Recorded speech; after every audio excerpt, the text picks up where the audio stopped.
আসসালামু আলাইকুম। আশা করছি সবাই ভালো আছেন। আমার খালিদ ডিসকাশন বক্স চ্যানেলটিতে আপনাদের সবাইকে স্বাগতম। ইতিমধ্যে আমার হেয়ার ট্রান্সপ্লান্টেশনের ৬ মাস অতিবাহিত হয়েছে। এই ৬ মাসে আমার চুলের কী অবস্থা এবং বর্তমানে আমি কি ওষুধ খাচ্ছি সেগুলো নিয়ে আজকের ভিডিওটা।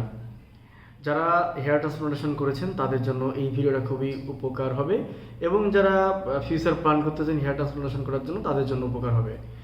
আমি আমার এই ৬ মাস পরে এসে ওষুধের কিছু পরিবর্তন এনেছি, সেটা আপনাদেরকে আমি শুরুতে বলি। এরপর হচ্ছে আমার চুলের বর্তমান কী অবস্থা এবং হেয়ার ট্রান্সপ্লান্টেশন করার আগে কেমন ছিল সেটা আপনাদেরকে আমি দেখাবো। তো ভিডিওটা অবশ্যই শেষ মতো দেখবেন, তাহলে আপনাদের ভালো কিছু ইনফরমেশন জানতে পারবেন। শুরুতেই আমি বলি মিনোক্সিডিল মোরেফটা আমি শুরু থেকে আপনাদেরকে বলি যে এটা ইউজ করি। মোরেফটা আমি ইউজ করে এখন পর্যন্ত ভালো বেনিফিটেড হয়েছি, কারণ আমার যে মিড এরিয়াটা ছিল যেখানে আমি হেয়ার ট্রান্সপ্লান্টেশন করি নাই ওখানে আমি একটা ভালো রেজাল্ট পাচ্ছি। তো আমি এখন পর্যন্ত মোরেফটাই ইউজ করতেছি, মোরেফ 5%। কোরালক্যাল ডিটা আমি এখন বন্ধ করে দিয়েছি। হ্যাঁ, ভিটামিন D3 অ্যান্ড ক্যালসিয়াম যে ওষুধটা আমি খাচ্ছিলাম সেটা এখন আর আমি খাচ্ছি না। এর পরিবর্তে আমি অন্য একটা ওষুধ খাচ্ছি সপ্তাহে একটা করে, সেটা আপনাদেরকে আমি একটু দেখাবো। তার আগে বলি আমি এখন অ্যাটোক্সিনিয়ার ট্যাবলেটটা এখনও কন্টিনিউ করতেছি, একটা করে ডেইলি খাওয়ার চেষ্টা করি। মাঝে মাঝে একদিন গ্যাপ যায়, ওটা ইস্যু না, বাট অ্যাটোক্সিনিয়ার ট্যাবলেটটা আমি এখনও খাচ্ছি। হ্যাঁ, মাল্টিভিটামিন অ্যান্ড মাল্টি মিনারেলসের সাপ্লিমেন্ট হিসাবে আমি অ্যাটোক্সিনিয়ারটা খাচ্ছি। পাশাপাশি নতুন যে ওষুধটা আমি খাচ্ছি সেটা আপনাদেরকে আমি বলি। পাশাপাশি এখন আমি Coralcal D and vitamin D3 Coralcal D যেটা খাচ্ছিলাম, তো ওটা এখন আমি বন্ধ করে দিয়েছি, কারণ অলমোস্ট আমার 4.5 মাস প্লাস আমি ওষুধগুলো খেয়েছি।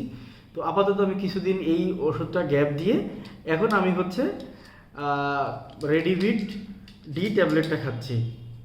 রেডিভিট ডি, আপনারা দেখতে পাচ্ছেন যে ট্যাবলেটটা রেডিভিট ডি। রেডিভিট ডি ট্যাবলেটটা হচ্ছে আপনার কোলিক্যালসিফেরল, যেটা হচ্ছে আপনার ভিটামিন D3। হ্যাঁ, D3 ডেফিসিয়েন্সির জন্য আমাদের অনেকের চুলের প্রবলেম হয়। তো এটার জন্য হচ্ছে এখন আমি ভিটামিন D3 40,000 IU এই ট্যাবলেটটা সপ্তাহে একটা করে খেতে শুরু করেছি। দেখেন, আমি সবসময় আপনাদেরকে বলে থাকি আমি কী ওষুধ খাচ্ছি। আমি যদি এখন আপনাদেরকে না শেয়ার করি তাহলে সেটা হচ্ছে আমার জন্য খারাপ হবে, যে আমি এতদিন বলে আসতেছিলাম যে মেডিসিনসগুলো খাচ্ছি এখন আমি চেঞ্জ করেছি। যদি না বলে আপনাদের সাথে লুকোচুরি করা হবে আমার। এজন্য আপনাদেরকে আমি বলে দিলাম যে আমি এখন রেডিভিট ডি ট্যাবলেটটা খাচ্ছি 40,000 IU। এই হচ্ছে এখনকার ওষুধ। আমি মিনোক্সিডিলটা দিনে একবার ইউজ করি, অ্যাটোক্সিনিয়ার ট্যাবলেট প্রতিদিন একটা, আর ভিটামিন D3 সেটা হচ্ছে আপনার রেডিভিট ডি 40,000 IU, এটা সপ্তাহে একটা খাচ্ছি। এই হচ্ছে আমার এখনকার ওষুধ। তো পাশাপাশি হচ্ছে আমি আজকে আপনাদেরকে দেখাচ্ছি যে আমার চুলের বর্তমান কী অবস্থা।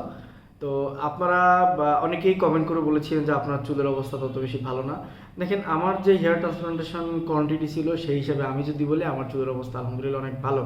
আমি আপনাদেরকে ছবিও দেখাচ্ছি আমার হেয়ার ট্রান্সপ্লান্টেশনের আগে কেমন ছিল আর এখন কী অবস্থা। দেখেন, আমি 2500 গ্রাফট হেয়ার ট্রান্সপ্লান্টেশন করেছি, তার রেজাল্ট কেমন হয়েছে সেটা আপনাদেরকে দেখাবো, কারণ যেটা রেজাল্ট আমি পাচ্ছি সেটা আমার ট্রান্সপ্লান্টেড হেয়ারের উপরেই রেজাল্টটা পাচ্ছি।